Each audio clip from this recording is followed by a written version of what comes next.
Trendz with your host, Dave and Lynn.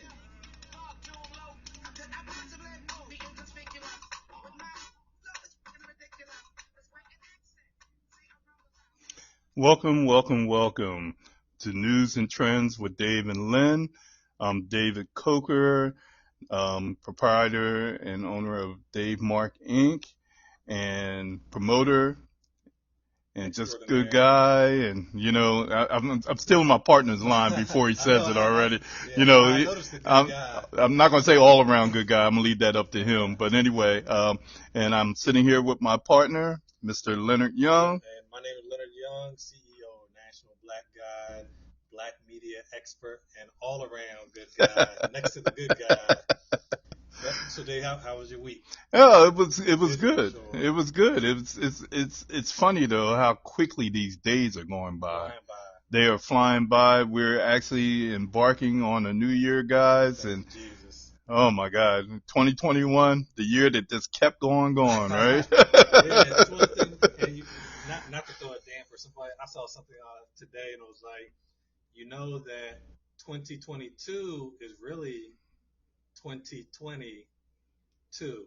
Oh Lord, here we go. All right. Anyway, but I mean, we already know that 2022 can't be any worse than 2020 or 2021. Wow. I mean, you think about it. There's going to be a ton of year-end shows on. I can guarantee you. Oh yeah, definitely. And you're going to look.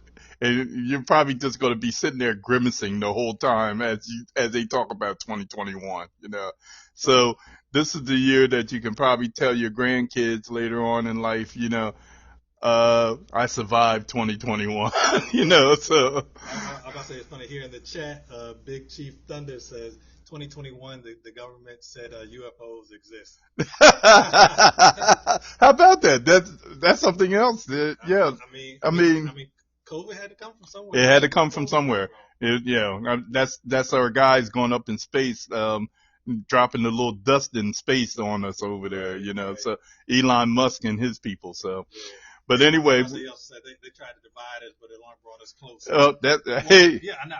But unless it's about COVID, because COVID definitely put a separation. COVID separated us, guys, even though we were too close for comfort in the first place. That's how we got it. So, but we want to thank everybody for tuning in. Yep, make sure you like us. Make sure you like us. We're on all the platforms, guys. So it's no excuse not to listen to Newz and Trendz with Dave and Lynn. And we're going to be giving it to you for the upcoming year. Hopefully we won't be one of those stories that you read about in 2022. So, Well, unless it's one of the ones where they get rich quick. Oh, there we go. But we'll take that. But thank you for listening. So, and of course, we already got people putting stuff in the chat. Just continue to put your thoughts out there on the stories that we're about to embark on. Okay. So let's get started. Our first story is going to be kind of a little feel-good story. The Christmas holiday, of course, was a week ago. God, that was over a week ago already. That's crazy, right? Almost a week ago. So, so I saw the story about this woman and her daughter. They were shopping, and a guy comes up and approaches them, and they were getting something to eat, and the guy approaches them and says, "I'm hungry. Can you help me out? I'm trying to get something to eat," so forth and so forth. And she said, "Well, I can help you out." And she goes in her pocketbook and she gives the guy a $20 bill and said, "Go ahead and get yourself something to eat." Of course, the holidays, you're feeling good and whatever, you might do something like that and go in and give out money. So she goes and gives him $20. The guy turns around, and she's with her daughter who has some health issues. She has been dealing with a brain tumor and so forth. And the guy turns around and says, "Thank you for being so kind. I want to do something for you." And he gives her $500 for Must be nice. Yeah, gives her $500 and tells her to buy Christmas stuff for her daughter and everything. And so he was just seeing if she would do something nice for him, so he could turn around and do something nice for her. Now, of course, this would never happen to me, of course, you know. Well, I mean, that's probably because you don't be buying strangers. But, you know, think about it. We tend to do stuff like this during this time of year, though. Yeah, we do. You know, the people that would normally come up to us, even though right now you really don't see a lot of people out there, nowadays, begging and so forth, or panhandling, I should say, because they're all being taken care of pretty much. They're all got places to live. So there's not a lot of homelessness, especially here in Delaware. Right. We don't see as much as we used to see. Plus, I think it depends on where you get approached. Because if I get approached on the street, Yeah. I'm probably not as likely. But, you know, if I'm in a store shopping with my family, and if somebody approaches me in the right way, you know. So, but that's the whole key. Yeah. That's the whole key. You know, because I think everybody wants to help people if they can. But if you get approached in certain ways just to turn off, or, you know, like walking down the street on your way to somewhere, most of the time you're trying to get somewhere. Yeah, you're trying to get somewhere. But, yeah. you know, the way, and this guy was just asking for them, it looks like asking for them to buy him a lunch. Right. Yeah. Yeah. That's what he was trying to do. And, you know, I mean, and keep in mind, this lady goes out, she don't pull out a couple dollars. She gives him a $20 bill, you know, and gives it to him. And then the guy turns around and says, hey, look, I'm going to do something for you. And like I said, she has her daughter with her, who you can see clearly has some, you know, issues, some health issues. And it turns out, like I said, she was dealing with a brain tumor and whatever. But it really made it, you can see, and if you watch the video, you can see the woman start to tear up and everything. So, and this time of year, it's a good feel good story. And I'm glad that something like this happen, you know, to see something like this happen, because we hear about so many negative things nowadays. Yeah, we do. And, you know, this kind of reminds me of the story of kind of like people paying it forward. And it kind of makes me think, and I'm sure you heard wait, you ever seen the movie Pay It Forward? No. Oh, man, that's a tearjerker. It's a tearjerker. People at the drive-thrus Yeah. and the toll plaza. Right. Because, you know, I mean, I've never personally done it, but I think if someone paid for me, I would probably pay for the person behind me. Yeah. More than likely. I've been in a store where I've actually saw a guy pay for somebody's stuff in Walmart. Mm-hmm. And the guy, you know, was pretty cool about it. He goes through the line and he pays for his stuff. And then he whispers to the cashier and he just stands to the side with 2 bags in his hand. And I'm like, what is this guy doing? Because it was obvious he was up to something. Right. You know, and so the woman has like a cart full of stuff. And it was like Thanksgiving time, I think. This was a few years ago, before COVID. It was a few years ago.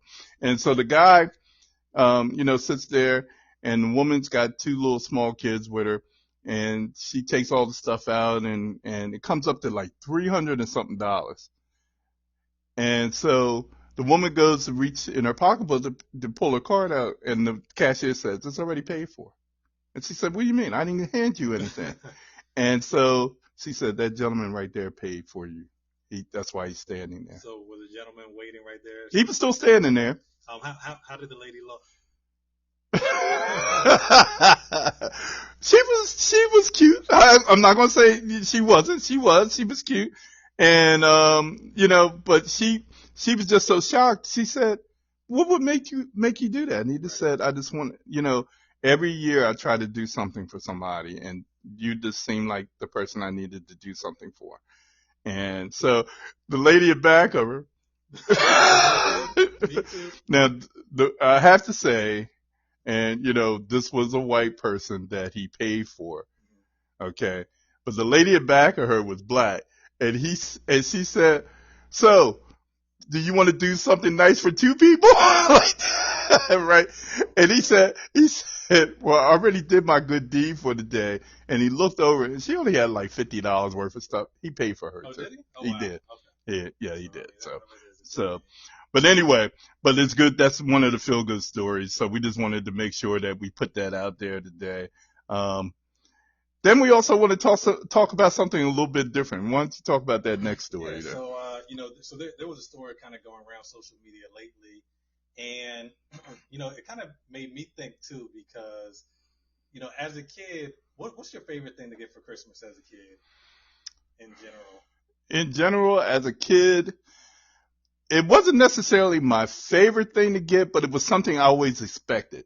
My mother always made sure we had puzzles and coloring books. Okay. And we really enjoyed those things. Right. We were never, it was stuff that kept us entertained when we were, like it was raining outside or something. We couldn't go outside or something.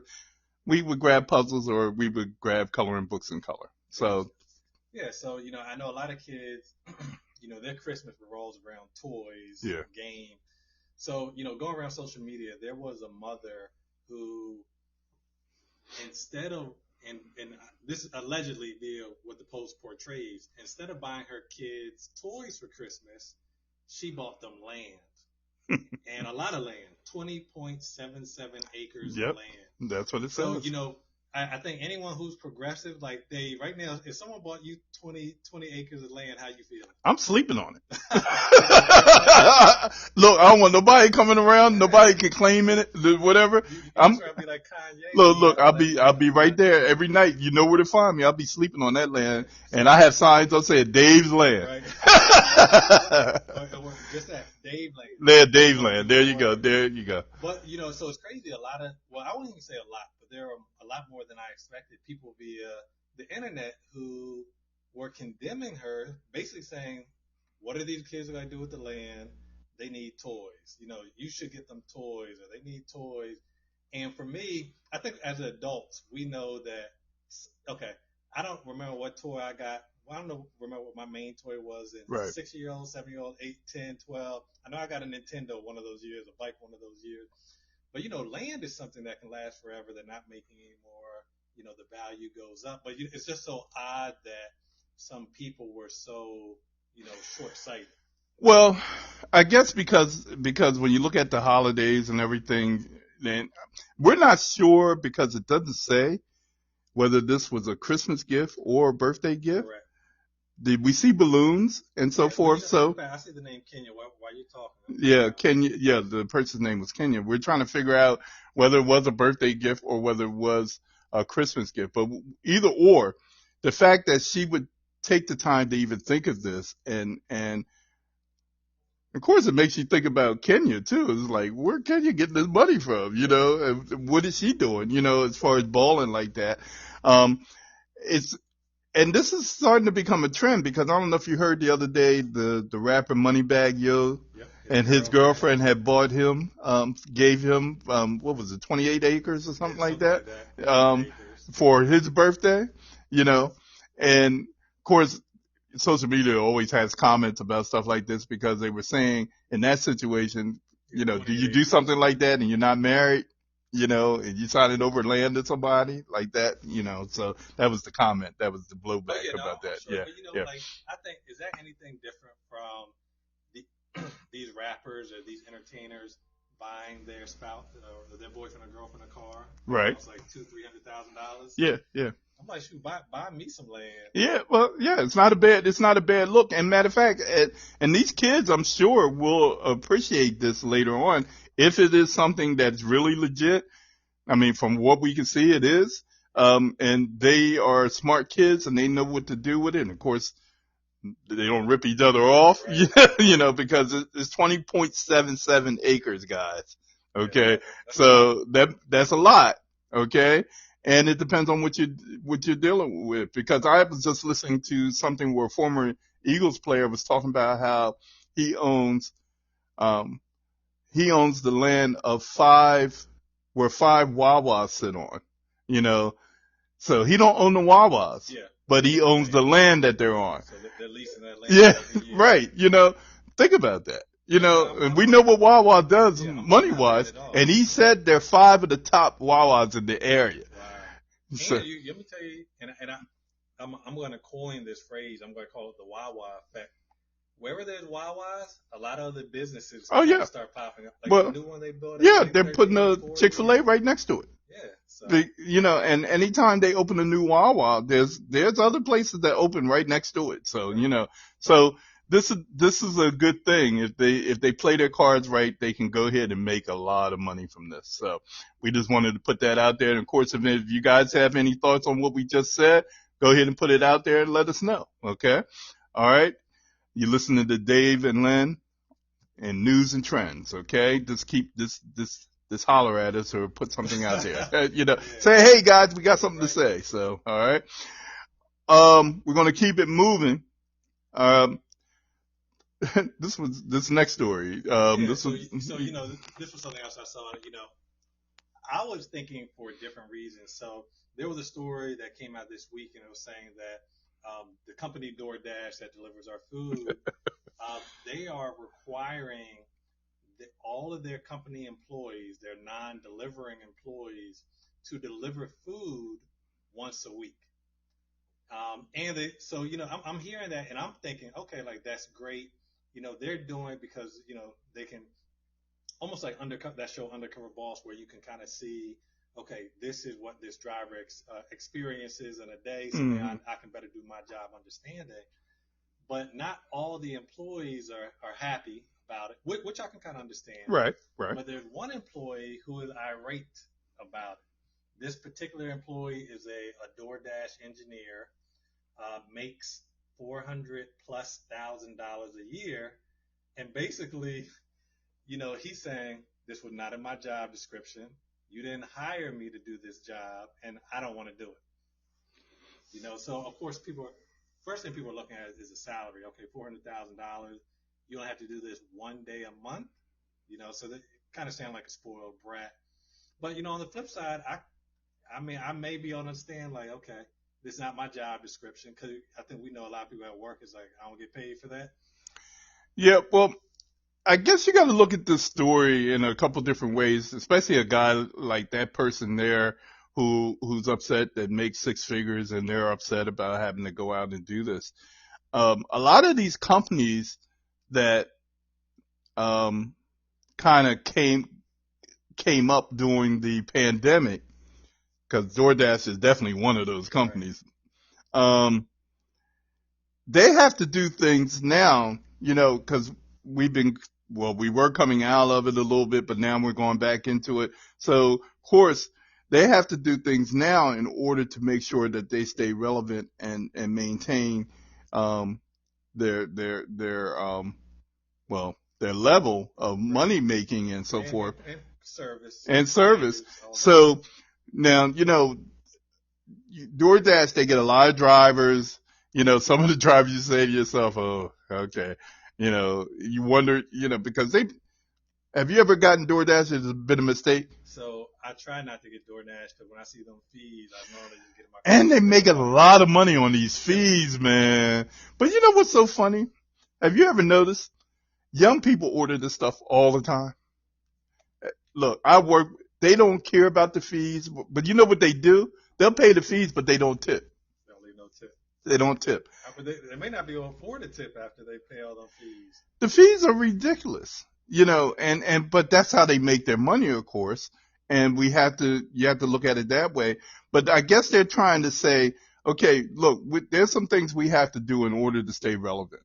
And this is one of the things we have to do, because before the show, Leonard and I was talking about company like PayPal. PayPal has been laying off people, okay? And, you know, a lot of it was because they were the ones handling the PPP loans that and so when that kind of dried up, there was no more money. They didn't have that division, and they had to lay a lot of people off because of it, you know? So you got to do the things that are in place, that you put in place in order to stay relevant. And I think this is one of the things that they're trying to do with that. So that person that's making $400,000 a year, if they want to keep making that money. Exactly. Yes, sir. Yeah. I'm going to do mine this month. And you know, I definitely agree. You know, I think, if it was one day a week, you know, but I mean, it's one day out of the month. Mm-hmm. And to be honest, it's probably not even a full day. It's probably like, okay, like take an order here and there. But, you know, I definitely agree. You know, people who don't work in those positions don't know what those people experience on a day-to-day basis. So it's like, okay, not only do you want to make the customers happy, but you need to make sure them drivers are satisfied too, because clearly if you don't, I'm sure the drivers that are there the longest, the most experienced, probably do the better jobs. True. True, and that's the thing. And I guess they want them to take pride in what they're doing as well, because, like I said, during the pandemic, there was very few companies that came up like DoorDash did. Of course, we got Amazon, and we got, even with, because Uber Eats started out doing a lot of this first, and Instacart and all of that kind of stuff were doing this stuff first, but DoorDash came into this, kind of blew by all of them, so. And because they kind of made themselves available to a lot of the places, a lot of the mom and pop places that were not delivering, and they got all of their business. So when you can order something from the Cheesecake Factory and you be sitting at home and get stuff from the Cheesecake Factory, that was a good look, So, but the fees, the fees. Like, I know when the pandemic first happened, I think just the convenience. Mm-hmm. I was doing, but when I started looking at them prices, added up. You definitely, and keep in mind, there's an upcharge on all the prices, because if you go to the main sites for a lot of these places, they were charging a couple $dollars more for everything. Well, that's crazy too, because I don't know if you remember, but a lot of restaurants were saying when they did the delivery services like Uber Eats, DoorDash, that they were taking a majority of their profits. So it's kind of like, okay. Well, speaking of that, you seen the commercials that Domino's has on TV now about DoorDash? No. They're saying that they rather you go to another mom and pop place and order from them than to give your money to DoorDash. Wow. Yeah, you haven't seen these commercials? No, wow. Yeah. So a lot of companies are coming or shooting back at them because of all the money that they're charging. Yeah. So just keep an eye on that, folks. We just wanted to kind of talk about that a little bit. And if you have any thoughts on it, let us know. Okay. All right. We're hitting our subjects on a rapid fire tonight because we got a lot to say about certain things and so forth. But this one is a subject that we kind of touched on in our last show. For those that listened to the last podcast, if you haven't listened, make sure you go back and listen to it. But I was talking about Amber Ruffin, who is young lady, has a late night talk show, African American, has a late night talk show. She's was a writer on Saturday Night Live at one time, and also for Seth Meyers' show, The Late Show. And now she has her own little late show. And she did a thing about talking about these black towns that have mysteriously ended up underwater. And if you go on YouTube, you can look her up, and where she's talking about these towns, and there's quite a few of them in different areas. Let me see. If you go, there's a place called Oscarville, Georgia, that it used to be called Oscarville. Now it's called Lake Lanier. Wow. And it's a view lake viewfront, and it really looks nice now. She says that if you go diving, you can actually see the town under the lake. Are you serious? Yes. Wow. Yeah. So where they flooded the lakes out. So what happened was the people got greedy in the area and they wanted the land. And so they decided to get gallon water, and they just started flooding this land out because the people wouldn't sell the land. So here it also says that, and this looks like something like Tulsa. Where Tulsa, yeah. Fake allegations. Mm-hmm. So here in the article it says that they claim that two of the black residents of the city raped a young white woman, and the white people kind of ran them out, and they were forced to flee the whole town. Yeah. More than 1,000 residents. So well, that happened in Rosewood. If you ever look at the movie Rosewood, that happened in Rosewood. So look, if you ever notice, have you ever seen Rosewood? You don't want to see it because it will make you mad. But it is one of the least played movies out there. Because people get so angry when they see this movie. Right. And and it talks about it's basically it's kind of it's kind of like mirrors what happened in Tulsa and some of these other towns that we're talking about. You know, when you look at the list and it's got like Oscarville, Georgia. There's another place called, I can't even pronounce it, Cowaliga. It was, it's Benton, Alabama. One of your spots down there. Okay. Yeah, so when I looked, it looks like it was like southern Alabama. Yeah. And see what it's called now? Lake Martin. Yeah. All these names that sound Yeah, like yeah. And cause she makes a joke, Amber, when you look at the thing, she said, well, at least they named it after a popular, TV comedian. You know, so talk about Martin Lawrence. And of course, one of the other places she talks about, of course, a lot of people are talking about this now, but just think, before the last year or two, nobody knew about this. And you know, it's a shame because I learned about it on social media. Right. Seneca Village, y'all. Everybody's talking about Seneca Village all this time. I just heard the other day there's a movie in the works talking about what really happened. Oh, I'm sure. Yeah, you know. So Seneca Village is what used to be a portion of Central Park. Right. So basically, Central Park took over an all-black Well, town. it took over like 3 parts, because they moved from the original town was moved from one part to another part of Central Park now. Right. And then they moved them again because they needed more room. Wow. And moved them out again, you know. So when you're up there in Central Park, for those people that go to Central Park all the time and they're up there checking Central Park out, think about what really went on up there when next time you're up there. You know, the last time I was at Central Park, I was just amazed. Central Park is an interesting place if you've ever been there before. You never been there? So I've been on the outskirts of it. I've never actually been inside or whatever the popular area. It's huge, and it's a popular hangout spot. You know, whatever. You see all kinds of people in Central Park. Yeah, sure. You know. So, but I'm sure some people living out there. In fact, if you go in the woods at nighttime, you may find some of these Seneca Village. Yeah, I know. That's what I'm saying.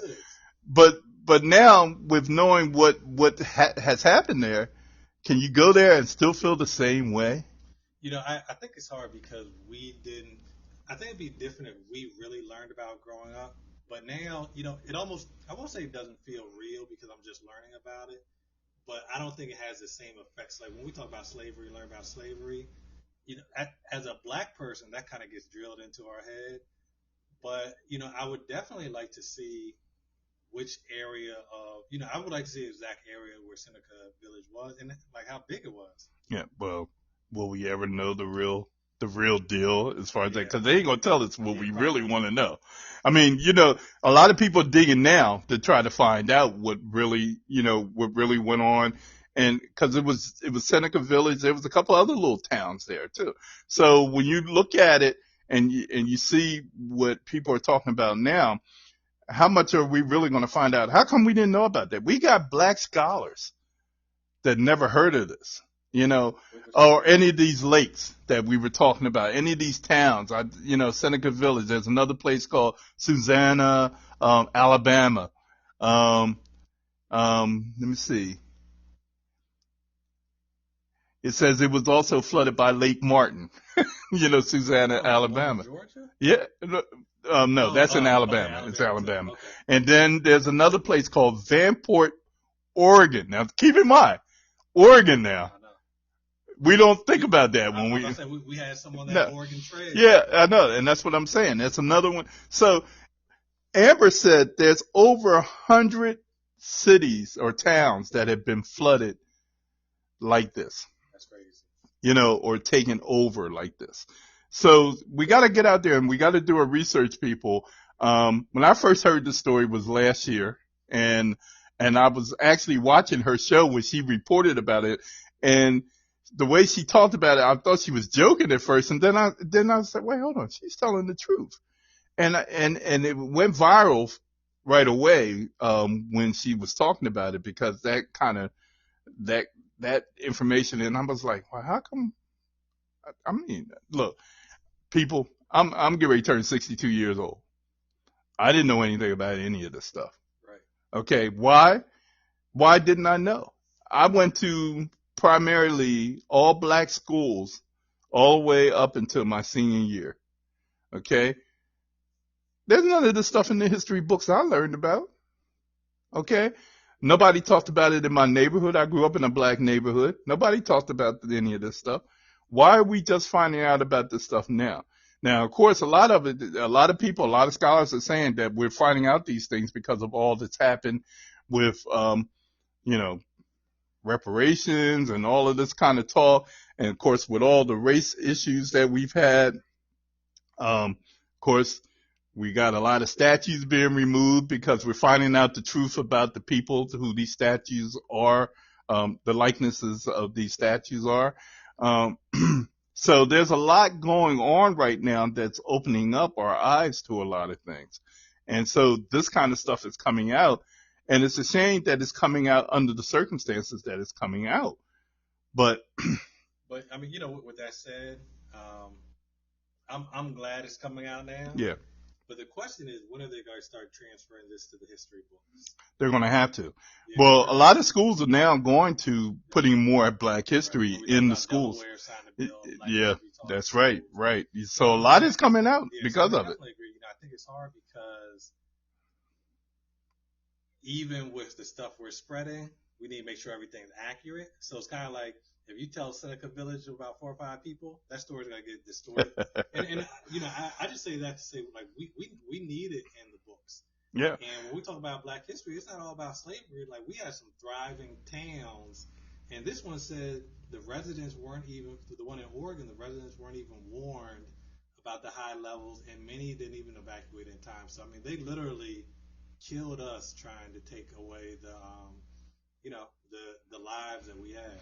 Well, it's scary. I mean, when we go back to Tulsa, Oklahoma has been talked about a lot, especially of late, and it's been depicted.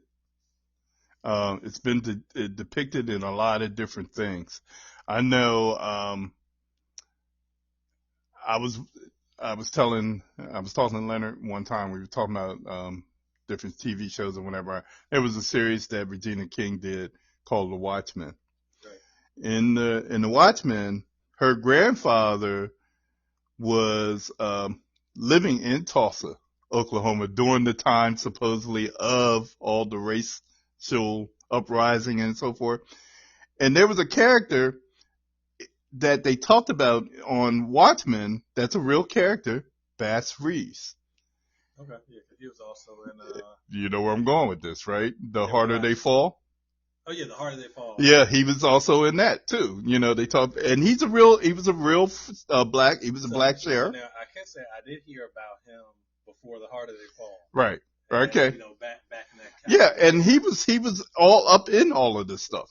So when you look at these stories and you hear about these people, and I'm sure there's a lot of people. I'm sure they're old now, but who could probably tell some of these stories about places like Seneca Village or Tulsa or the grandchildren of people. So this Oregon one, this looks like this happened in 1948. That's crazy. Yes, so that's what 70 years ago. Yeah, I mean, I'm sure that's relatively people, that's recent. Yeah, that's recent. So, that's crazy. Yeah. Wait, what did it say there about at its peak? It had 40,000 residents at its peak, or 40% were African American. It's crazy. So this one actually looks like they flooded the town, and a majority African Americans, but the rest, to be honest, were probably poor, white, or maybe even Native Americans and Mexicans. I'm sure there was a lot of indigenous people there. Yeah. Okay, so that's where we are with that. But anyway, this kind of information, folks, we got to stay woke. They don't teach it in school. They don't teach it in school. Which is crazy. You're only going to hear it on places like Dave and Newz and Trendz. You got to listen to it because this is the kind of stuff that you're going to hear us talk about on a regular basis. We want to talk about these stories and going to make you go, like Arsenio Hall used to do back in the day, make you go, So if you have any comments, if you want to add anything, maybe we missed something, make sure you put it in our comment section. And just let us know what you're thinking as you listen, okay? We're going to move it on. This is my little sports section of our podcast where I always talk a little sports. My man, he's a sports guy, but he's not as big of a sports guy as I am. But everybody knows about this guy. We just lost one of the great John Madden this week, and it's funny how many people have a connection to him, Right. but in different ways. Because John Madden had like 5 lives. I mean, he was almost like a cat. He was pretty interesting guy because he, a lot of people don't know him as a football coach. Right. In fact, why did you fill him in, like, who he coached? Okay, yeah, well, don't worry, I was going to get in there. A lot of people don't know him as a football coach. A lot of people don't know him as a color analyst. A lot of people don't know what his contributions to the game was, football game was. But most people know him because of the John Madden football game, and that's young and old, so, you can go on the street and talk to any young kid and say, you know anything about Madden? A lot of them going to say yes, so, but I grew up at a time when Madden was a football coach. He was the youngest, football coach. He coached his first team at 32 years old. And he was the youngest football coach, and he coached the Raiders, which was back then was one of the top teams in the NFL. And this guy had the greatest winning percentage. He went over 100 something games, and he only lost like 30 games. I mean, it was ridiculous. His winning percentage is still the top winning percentage in NFL history, which was over 76%. He won over 76% of his games when he coached.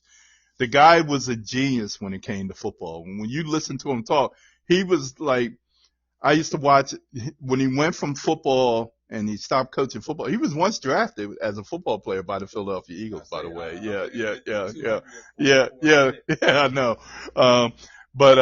And he messed up his leg and he couldn't play. But, when he went from the coaching ranks, and then he became a color analyst, nobody was talking about the game the way he was talking about the game. And then he would take you to the teleprompter and start drawing all over this thing and say, okay, look at this. And then he just changed everything, man. Madden was way before his time. And I've been fortunate enough to kind of watch him transition from everything. And then when that football game came out, he just had a whole nother career, and to hear in the game, you hear his voice, and you hear his analysts' opinions on everything going on during the game. And when you look at the tributes that are poured in this week, they're not just coming from football, but LeBron James and you got actors and Dan Rather and you got all of these people talking about John Madden and how John Madden has affected them in some type of way. You got football players that said, I was fortunate enough to play during a time that he called my games. Now think about that. Yeah. That's deep. That's deep.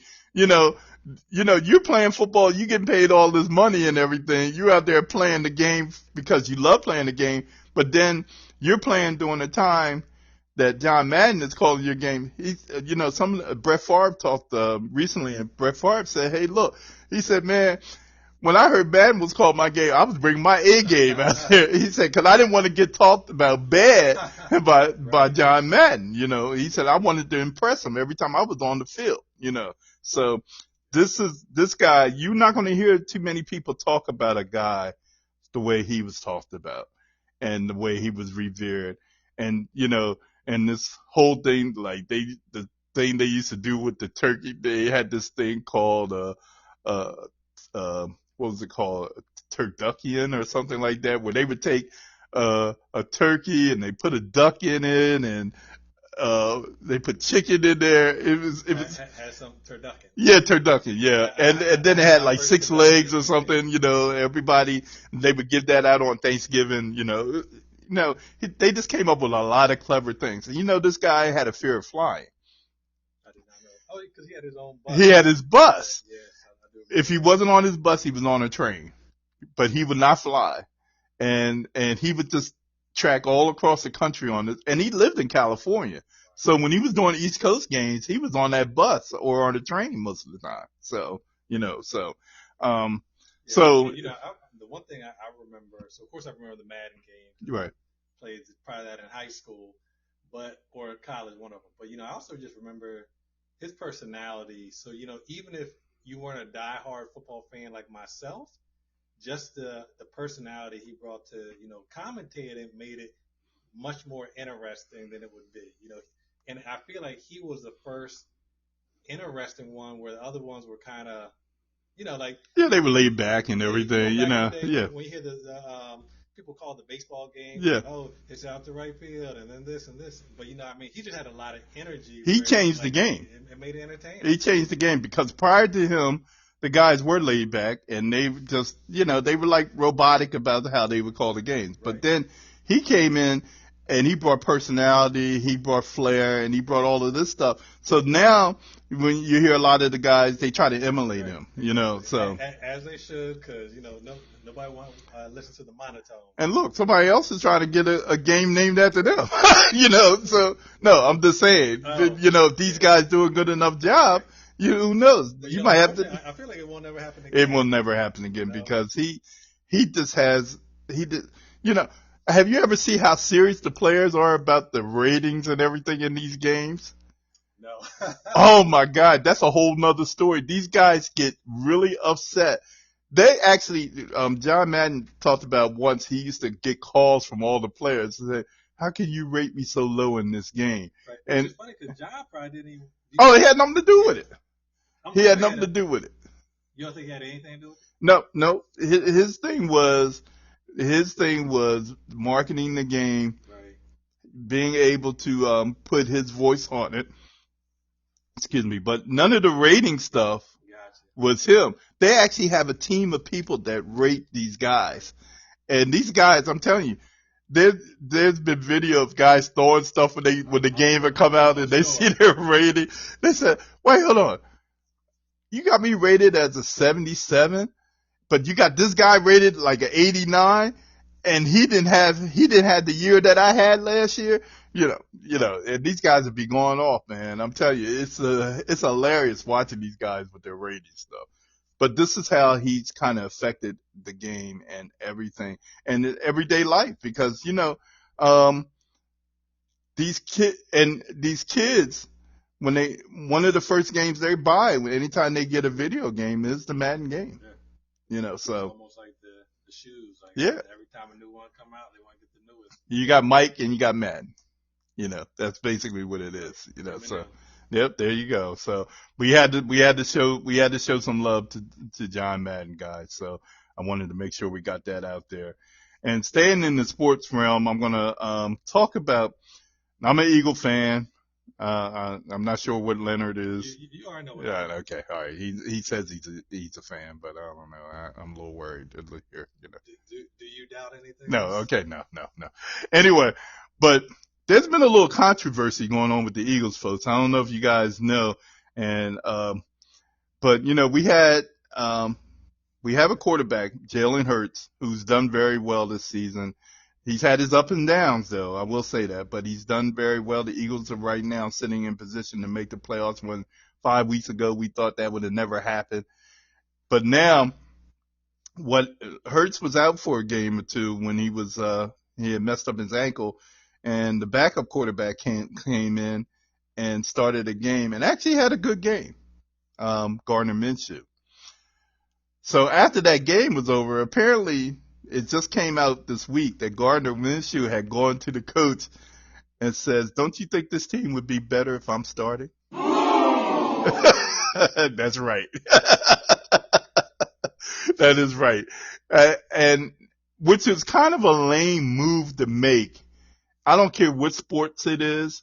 If you got somebody that's starting and they have been pretty serviceable as that starter or been leading the team, and you go behind their back and you go and talk to the coach and say, "Don't you think it would be better if I am the starter, or when am I going to be able to start for this team?" Now, this guy is a former starter. He came from Jacksonville. He came to the Eagles this year, and he has played. He has been a starter, and the guy's a pretty serviceable quarterback. I'm not going to take that away from him. He had a great game when he came in and played for them. But you don't do that. So did the coach? So who made it public? Did the coach say, "Hey"? I don't think it was the coach that made it public. I think somebody kind of put it out there. Somebody, because they wasn't happy about it. Yeah. So they decided. The coach said, "Hey, look, there's nothing you can do. I have a starting quarterback," and of course he was talking about Hurts, and so and the coach was a little. They said the coach was a little pissed off about it as well, because that's something you don't do. And it kind of divides the locker room as well, because if you have people that do follow, now keep in mind, we always hate to bring this particular point up, but Gardner Minshew is white. The starting quarterback is black. The Eagles have always had issues with black quarterbacks in the past, even though they've had some great quarterbacks, to play for them, Randall Cunningham and Donovan McNabb, to name a few. Michael Vick was here.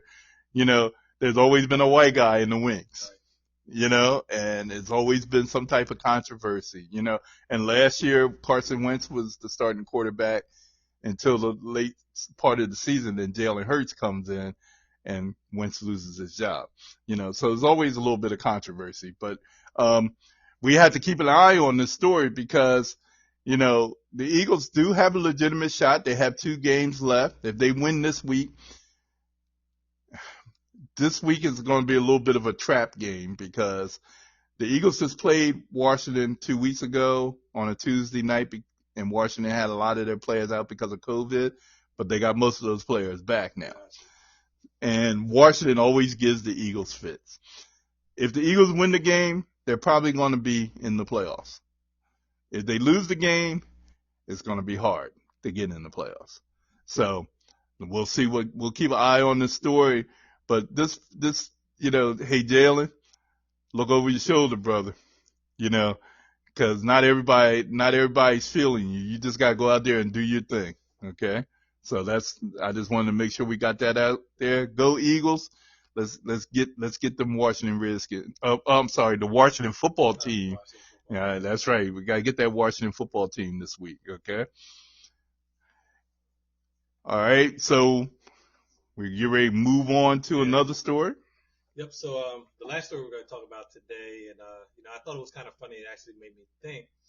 So of course, people may be familiar with Mike Hill. He is Real Housewife of Atlanta, Cynthia Bailey's new husband. And so recently, and a sports comment. I'm sorry. Yeah. And a sports commentator for Fox. Fox Soul. Yeah. One of the hosts of Fox Soul. So he put something out on Twitter that was really interesting.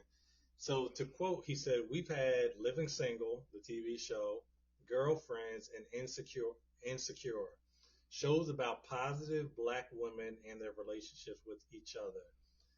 Has there ever been a good, successful TV show about black men like this? Something that lasted at least 4 seasons?" And at first I'm thinking, oh yeah, there gotta be. And then I'm like, you know what? I don't think there is. Like nothing. I can't really think of, black shows that have black men in a, let's just call it what it is. Fairly educated, fairly mature, good relationships with each other, and just kind of like showing their lives where black men are the focus and not families or not women are the focus. And why is that, Dave? Tell me why. I guess the closest thing that we've had is probably Martin. But and the only reason I say that is because of Tommy and Cole. Right. But they were not the focus. Right. And it was an ensemble cast, and they all were kind of relatively important to each other. But then I can't think of anything else that comes close to even what Mike Hill is suggesting there. Yeah. I mean, can you? Even when I think of Martin, I feel like that's different because I feel like that show focused around his relationship, like Martin and Gina. Yeah, and that's true. That's true. Honestly, and it's so funny because I almost feel like I want to be able to rack my brain and come up with something, but nothing really. I've been watching TV for a long time, and I can't think of anything outside of that. That I mean, that had more than two people. I'm gonna put it that way, because I mean, yeah, Sanford and Son. Yeah. You know, So yeah, I mean, there's nothing like that. I mean, nothing like that that's been done. And there's a new show that's out there called Harlem. That's also another one of these. Yeah, it's all women, and you know, it's another ensemble. And unfortunately, Tyler Perry has a couple of shows out there, but they're you know, somebody suggested one of them, and to be honest, I can't get into the Tyler Perry show. I can't either. No. So one said the show called Brothers. Brothers, yeah. And they said that's about to hit season 3. I also heard, and now this is one I heard was a good one. I think they said it might be on Peacock. A show called Johnson's. I don't know anything about it. I've never heard of it. No. I had a couple people who said that it was actually pretty good. But see, this is the issue though. If you cannot think of the names of the people, right, and you don't know the characters, and you don't know the people playing them, and you're not sure where it plays, then it's not one of those shows. Yeah. Like Living Single, we knew all of them. Yeah. Girlfriends, we knew all of them. Insecure, we know her crew. Okay. Now someone did say House Husbands of Hollywood. You know what? Okay, all right. And they were on, yeah, they were on 4 seasons. So that's a good one. That's the only one that probably comes into mention. Those guys were good together. Of course, that was, Kevin Hart was super, super hot at that time. But then look at all this come out of that group. I mean, look at where Nick Cannon is now. I mean, well, in Nick's defense, he was talented before. But. I know, but he's blown up even more since that show, because they tried to ask Kevin Hart recently would he bring the show back, and Kevin said, "Man, I can't get them guys together now." He said they all moved on. Well, hold on, I feel like JB Smooth and Nick Cannon are the one who employed. Everyone else may come back. Well, Dwayne Martin was employed up until recently. He was doing something. He was doing that show with Gabrielle Union. Well, Nelly might need a job. Yeah. But Robin Thicke is doing this thing. But Robin was really on that first season. So, but those guys probably are the only show that you could probably come up with that falls into that category. Yep. Just to add some clarity, the Johnsons are on Bounce TV, which is black owned itself. Yeah, I know about Bounce TV, but I never turned to Bounce TV. Yeah, the Johnsons. Yeah, I mean, and what's it about? I'm going to check it out. I'll let you know if it's okay. If it's anybody know out there, let us know. I mean, I know I've never seen it. We need a good men's show like that. Yeah. And I mean, I know it sounds crazy. This was back in the day. Look, and we need a good men's show that Tyler Perry doesn't direct. no Tyler Perry. Yeah. But I would like to see a show, and I'm not basing it off my life at all. Mm-hmm. But I'd like to see a show that, if I could portray it like my early. Well, I put my late 20s when I was unmarried for the first time. But just because I think for guys, we want to be able to support our friends. We want to go on guys trips. We want to be able to talk about our dating lives. We want to be going to parties. So like when I look at Insecure, I'm like, oh man, like that would kind of remind me of like my late 20s, early 30s, minus marriage, of course. But I just don't feel like we have any shows like that where there's a little bit of humor, some real life. Like when I look at Insecure, like one thing I could say, like a lot of those situations are real. Oh yeah, Did you see Okay, so I didn't see the last episode. I've seen them. I finale. saw the final. I saw the But finale. the episode before the finale when Lawrence was like, "Issa, I love you." Yeah. The guy was right there. That was a real situation.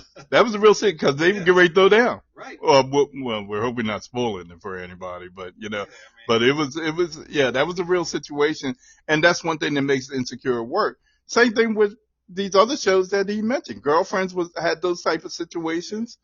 And also Living Single. Living Single, was a comedy filled show, but they had their moments when they got serious about things or whatever the case may be. Each one of those women had different things going on in their lives, so yeah, it would be nice to have a show where we could see men, be able to have the relationships like, what was that movie? The Brothers? Yeah. Where we can see, now we've had movies like that, but you just haven't had a TV show what about Atlanta? I haven't seen it. You never seen it? You never seen it? ATL? Okay, the ATL. I feel like somebody put it in one of the comments. Yeah, that show it's pretty unique. It's different, and there's some positive stuff going on there. So, but it's still not as mainstream as these shows were.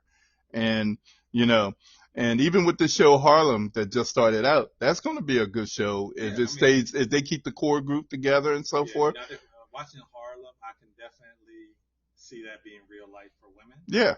And even on the flip side, being a man, of course, like I see that being real life for what we have to deal with, or what we had to deal with. Yeah, and just watching what they're going through with in each situation, it's really interesting that they would put something together like that, and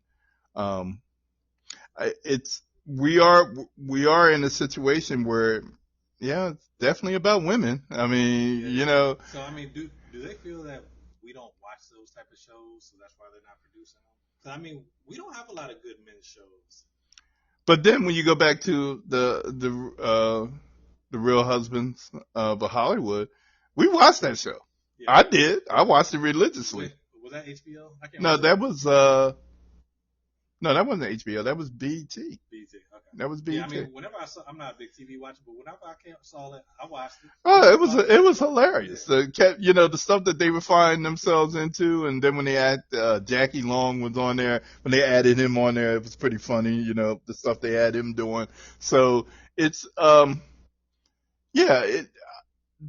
think we would watch it if we had something out there like it because we watched that show. I think but it had to be done right. It had to be done in a way that we were not being made fun of. Right. And it had to be real. It had to be real. Like these shows, a lot of it was laugh moments, but then when they had their real situations, you were right there with them. Yeah. I mean, I watched Insecure from the moment it started. I thought it was hilariously done. Issa Rae is a very talented sister. That whole cast was very unique in how they worked together. Living Single, I watched I was watching one of the shows the other day. That was a great cast together, and Girlfriends was different than both of these shows, but it worked because they were quirky, they were different, and then they had their relationship stuff going on inside the show. It was a dedicated following, and that's why those shows last. All of them kind of took what Sex and the City did with their characters, and they just made it because that Harlem show kind of reminds me of a Sex and the City, because just done black style. You know what I mean? So when you look at these type of these shows, and you be thinking, why isn't it that a man show isn't on like this, where we can have bros that really are bros and so forth? Man, you should do a show. Dude, I was sitting here thinking, I was like, I'm pretty sure we could come up with some ideas. Yeah, we can come up with some ideas. So if there's anyone who's listening, who's a producer, director, that's right. Send us a message. We'll send you our script. Yeah. Get Jordan Peele to do. We get Jordan Peele to direct it. I mean, we direct direct it ourselves. No, well, we get Jordan Peele to do it. That way, we make sure it's going to be a bona fide hit. Anything he puts his hands on that way. So, but and if Jordan Peele not available, we will take Tyler Perry. Yeah, well, the casting. I ain't gonna lie, the casting on some of his shows, I don't mind. So yeah, he's a very talented. Look, there was a comment the other day about, and it's funny, we try not to pick on Tyler, but Tyler kind of puts it out there for himself. There was one of the TMZ was, people ran up on, guy from our kind of people, Lance Gross. Okay, ran up on Lance Gross, and the guy kind of commented before he started talking to Lance. He said, "There's you can always spot a Tyler Perry actor because they all had the same kind of demeanor and vibe." And he said, no matter what you say to them, they all answer the kind of the same way and whatever. And it's almost like it's scripted, you know. And now you see all the fuss that everybody's out there saying that Tyler finally said, okay, I'm going to give up some of my writing skill, my writing. So, because Tyler, to his credit though, has been writing every word for every one of those shows that he has. That's interesting that he does that. But Tyler doesn't have to do that now. And this guy, all the money that Tyler's making, just what he makes from renting out that lot, they're shooting Marvel movies there. They're shooting everything there. The guy's making some money, so. But anyway, but we just wanted to put that out there, that story out there, in case anybody wants to get together with us and want to do a show. We'll script some business. We'll put something out there. We'll make it real too. We'll make it real too. That's right. That's right. The Kevin Hart true life story. Yeah, there we go. As long as nobody dies in it, we don't want anybody to die. Yeah, well, yeah, that's true. That's true. But we want to say, let me see, where we at? We're good. We want to say thank you for those people that have commented on today's show, and we hope that we've said some things that you guys wanted to hear today. We want to thank you for listening, and of course, hey man, we gotta say Happy New Year. Yeah, Happy New Year, everybody. Yeah, Happy New Year, everybody. Whatever you do, keep it safe. Try to make sure you take care of yourselves. We still got some issues going on out here, people. So try to protect yourself from them, and just be careful out there, whatever you do. Leonard, you doing anything this weekend? Really just family stuff. Okay. I think we know this weekend may be a dangerous weekend for catching COVID. Yeah. We don't want to get. That's a whole nother story right now. So. For the most part, really just keeping it simple. Okay. Spend time with the family and try to set myself up for my billionaire. I'm sorry, my billion year 2022. Right. Okay. Well, I'm trying to get $1 billion right now, or $1 million, at least $1 million from the Powerball, but that's a whole nother story. So, but hey, look, guys, Powerball's at 480 something. Yeah. So. No, tomorrow night. Yeah, get that ticket. Look, so we can go get our 20.77 acres. So. But we want to thank you guys for listening and say again Happy New Year to everybody, and tune in with us.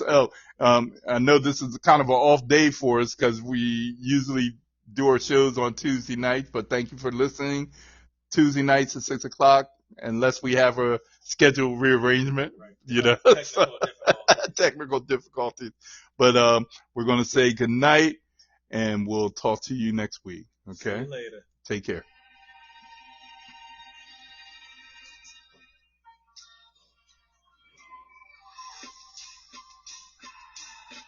Tune in next week, ladies and gentlemen, for another edition of Newz and Trendz with your hosts, Dave and Lynn.